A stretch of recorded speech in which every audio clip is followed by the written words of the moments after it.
Hi guys, it's CY Untalan and welcome to MIB. MIB stands for Motivate, Inspire, and Believe. This is a new series that I will launch in my Facebook page, in my YouTube page, and hopefully I could make a website out of this.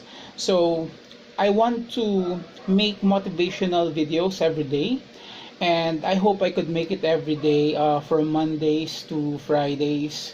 I'm starting it right now. It's a Monday, it's June 12, and Happy Independence Day sa lahat ng mga Filipinos out there. My first topic in this particular video will be about contentment and being contented on the things that we have and the things that we already own. My wife, sabi niya sa akin, don't get me wrong, my wife is an avid supporter of mine. The things that I do, she always supported me. Kapag may bago ako naisip, or may bago akong ila-lunch, or may bago akong negosyo, may bago akong website, number one yan, supportive siya sa akin. Kaya lang, nung sinabi ko sa kanya, I'm making this MIB, Motivate, Inspire, and Believe, and my first topic will be contentment on the things that you have. Sabi niya sa akin, are you sure that your first topic will be contentment?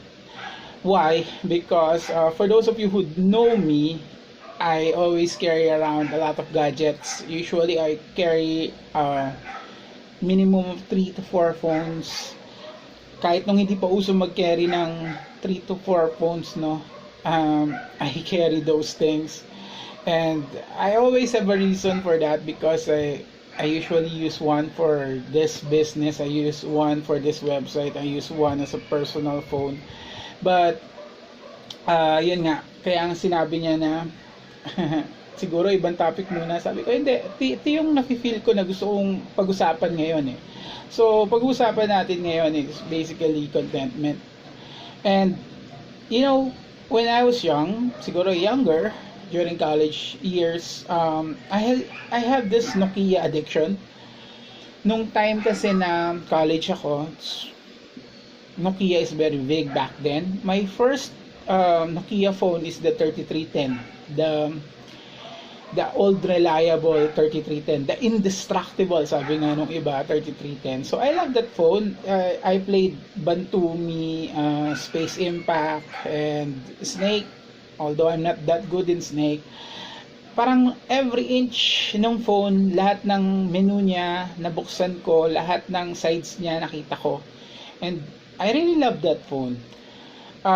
Kaya lang lumabas yung 8210, so I want the 8210, and then lumabas yung the communicator series, so I love the communicator series. So needless to say, hindi yun yung una kong yun yung una kong Nokia, pero hindi yun yung last kong Nokia. So madami kong nabiling Nokia.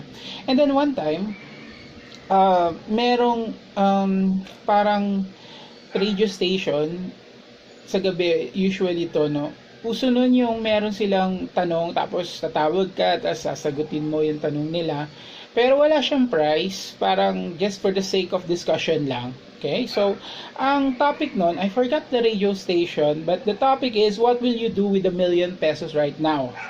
So, million pesos, halimbawa meron kang 1 milyon, ano gagawin mo? Provided na hindi mo iipunin, hindi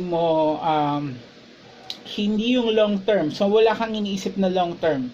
Hindi mo siya ilalagay sa bangko and then earn interest, nothing like that. So it's a theoretical scenario where you will be given 1 million pesos, and then you are asked, what will you do with that? Okay, so sa akin, ang dami tumatawag, donate daw nila sa school nila, may tumawag doon, bibigyan daw nila yung parents nila, things like that. Okay, so tumawag ako, pagtawag ko, sabi ko, I will buy the whole Nokia collection. As in, lahat ng phones na nilabas na Nokia and lahat ng ilalabas pa nila, I will buy it with that million pesos. Siguro kaya ko naman nung time na yon with 1 million, because of the fact na hindi pa ganun kamahal yung mga phones ng Nokia nung time na yon. Okay, so the the DJ really liked what I've said, and then of course yung mga next caller parang binabash ako, no? Siguro kung Facebook yon, ina-unlike na ako, nagko-comment na masama sa akin. Okay, very shallow daw yung sagot ko, and as a matter of fact it's very shallow for me. Kasi I didn't feel the contentment. Siguro I want this thing. Alam mo yung lagi ko sinasabi nun sa akin pag may bagong phone, sabi ko sa sarili ko, ito na yung phone na kailangan ko. Ito na yung phone na gusto ko magkaroon. Yung ba pag meron na ako ng phone na to, hindi ko na kailangan na iba pang phone. Okay, and as you all know, dun sa mga nag-a-aspire ng bagong iPhone ngayon or ng bagong Samsung ngayon, yun din lagi sinasabi natin tuwing bibili tayo ng bagong model. Tama ba ako? Okay, so meron akong teacher nung college, sabi niya, if you have Ana, love Ana. Don't wish for Fe. Okay, so ibig sabihin, that particular statement is all about contentment.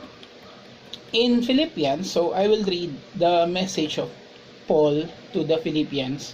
So sabi niya, for I have learned in whatever situation I am to be content. I know how to be brought low and I know how to be abound. Ibig sabihin, kahit ano daw sitwasyon, dapat makontento tayo dun sa meron tayo. Kung meron. Kung wala. You know, it's nice to hear people, successful people right now, and kinikwento nila yung buhay nila, no? Parang sinasabi nila, they use the little that they have to do so much. Parang if you learn about the developers like Steve Jobs, Bill Gates, Mike Zuckerberg, lagi nilang sinasabi it's all about parang garage production. Binuo nila itong software na to dun sa garahe nila. Hindi pa garahe ng bahay nila, garahe pa ng bahay ng parents nila. So things like that. I love those things, and it only shows na hindi mo kailangan ng sobrang dami o hindi mo kailangan ng sobrang laki. Kailangan lang you love what you have and you use what you have. You do the most of what little that is given to you. And that's what I am encouraging right now for you guys listening to me. Tingnan nyo ano yung meron kayo. And then, of course, you want to do something right now. And use those things. And try nyo gawin yung gusto nyo gawin.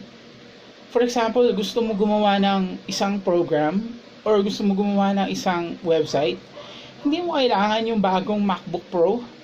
Okay? Of course, wala na, tanggal na kagad sa mag-sponsor sa akin na Mac dahil sa sinabi kong yun. Or, meron kang bagong app na gustong i-launch, hindi mo kailangan yung pinaka mataas na level ng Windows or ng computer ngayon. I encourage you to do garage production. So, if you think that you could do something, try to use what you have. I have this friend, isa siyang a very good friend of mine. His name is Oscar. And the thing about it is gustong-gusto ko siya kasi kung ano yung meron siya, he used to be my webmaster in one of my websites. Kung ano yung meron kami, kahit konti lang yon, he make the most out of it. So, what I've learned is we don't need the most updated, the newest, the fastest. We need to know how to use what we have. Same as with God's gift to us. Parang lagi nating sinasabi na maliit kasi yung binigay sa akin eh. That's the parable of talents, in by the way, di ba? Yung binigyan siya, tapos yung isa minultiply niya, binigyan siya, then minultiply niya. Yung isa, binigyan siya ng maliit, so hindi niya minultiply. Kasi parang, ang nakikita niya dun sa binigay sa kanya is very minute, very small. Okay, so, di ba? Let me give you an example. Pag may nakita tayong successful, tapos galing sa isang prominent family, kasi mayaman yung pamilya niya eh. So, successful na siya ngayon, di ba? Parang sinasabi natin, kasi galing yan sa mayamang pamilya eh. Kaya yan naging successful. Okay? And then, may nakita tayo ngayong isang ibang tao naman, may nakita tayong successful siya, hindi siya galing sa prominent family. So, ang sabi naman natin, kasi talented eh. Kaya yan naging successful, kaya kasi talented siya. And then,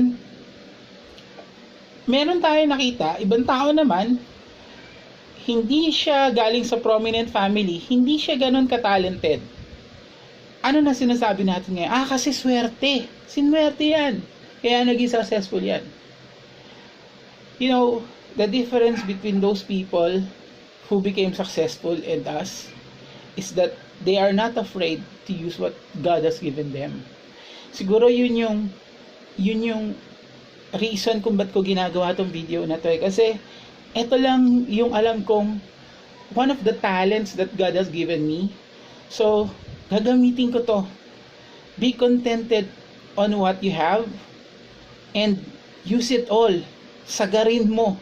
Ibig sabihin, kung phone mo ganito, wag mo munang hingin yung next level. Gamitin mo muna yan. Sagarin mo muna yan. Pag sira na din, tsaka ka kumuha ng bago. Sa talents din, ganon. Wag mong, hindi ka magaling kumanta eh. Okay? So, of course, you could practice. Kaya lang, try to define muna kung ano yung binigay sa'yo ng Diyos and gamitin mo yon. Sabi, may isa nagsabi, someday, I will face God and I will know talents. I will have no talents left because I've used it all. So, gamitin mo yung binigay sa'yo and be contented of what you have right now. Kung di pa sira, huwag mo munang palitan. Huwag yun doble-doble. Pangit yun. May gusto ka, tandaan mo, want yun. Hindi yun need. Because sometimes, mas importante, kunin mo muna yung needs mo bago yung wants mo. And if you will buy everything that you don't need, sometimes you have to sell what you need. Because you're already in debt or things like that. So, that's it for this episode of MIB. On the end of the video, I would like to have our high five or the MIB salute. So, high five tayo. And with this high five, whatever you do, always be motivated by the things around you. Ibig sabihin, kahit na ano nakikita mo, may naririnig ka, be motivated by those things. Grab my hand. Okay? So, wherever you go, inspire others by the way you live.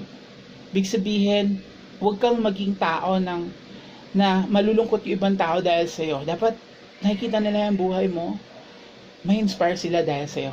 And let's raise each other, and that is believe. Okay? So, God bless you all, guys. I hope to see you tomorrow with my new MIB video.